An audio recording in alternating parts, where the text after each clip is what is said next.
หมายสูงค่ะจ่ายใต้ก่อนหนึ่งญาติเหรียญเฮ็ดไหวไทยซุ่มเงิน30,000ปายเมื่อวันที่26เดือนธันวาคมปี2026ในมีข่าวเงาออกมาว่าจ่ายใต้ก่อนหนึ่งอยู่เศร้าไว้ดีเจอเว้งแมริมเจดอนเกี้ยงใหม่อยู่มาข้าวตั้งหึง10 ปีปลายก้วยมีไหวโหซูนไว้10 ปีแลมั่นใจคะไลไหวไทยเปิดตาจากมีรองงายหลมในตอนของการออกข้าวตั้งแลเข้าถึงส่วนรายการยอดยาเจ้าในสีจังแลเขาเกื้อกลุ่มจอมผู้ใหญ่ก้นหลงวานตั้งฝ่ายผู้ใหญ่ก้นหลงวานก็หับปากว่าเดจอยขับขึงปันก้วยกามีคอนดองเงินขายมั่นใจหลัดว่ารายจ่ายเงินปันเดผู้ใหญ่ก้นหลงโคมเยี่ยวเดเมียนอยู่มอก38,000เฮงหาปากว่าเจ้าในผู้ใหญ่ก้นหลงวานก็ว่าเดขับขึงปันไว้หลังเสหับเงินกว่าเย้าผู้ใหญ่ก้นหลงวานก็อ่ำจางขับขึงปันไลจอมหนังที่อันไรตกลงกันไว้เมื่อเดมันได้กอลาดว่าเดขับขึงปันให้เย้าอ่อนตั้งปี2025เซงก้วยกาเมื่อเหลียวถึงมาปี2026เย้าก็ยังอ่ำมีรองคืบหน้าข้าวย่ำสืบมามั่นใจก็ย้อนเงินคืนสีเฮ็ดให้ผู้ใหญ่ก้นหลงวานอ่ำเป้งป้อห่านใจ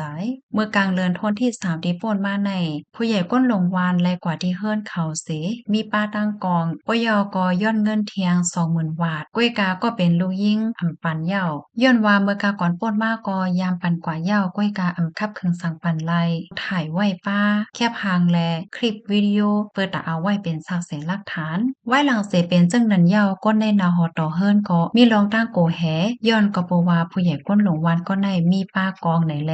จังไรกว่าเติงลาดีของการฝ่ายเกี่ยวข้องในปื้นตีป้าเจ๋มลุมเจวเวงแมริมข้าวยามผ่านป่นมา1เหลือนเย้าอ่ำมีลวงคืบนาแลโดเตียนก้นวานเขาเต็บตัดสินใจป่องเลี้ยงร้องในถึงที่ผู้สื่อข่าวก้นวานในปื้นตีลาเทียงว่าผู้ใหญ่วานก็แน่มีลองเฮ็ดตั้งสร้างป้าตั้งกองเส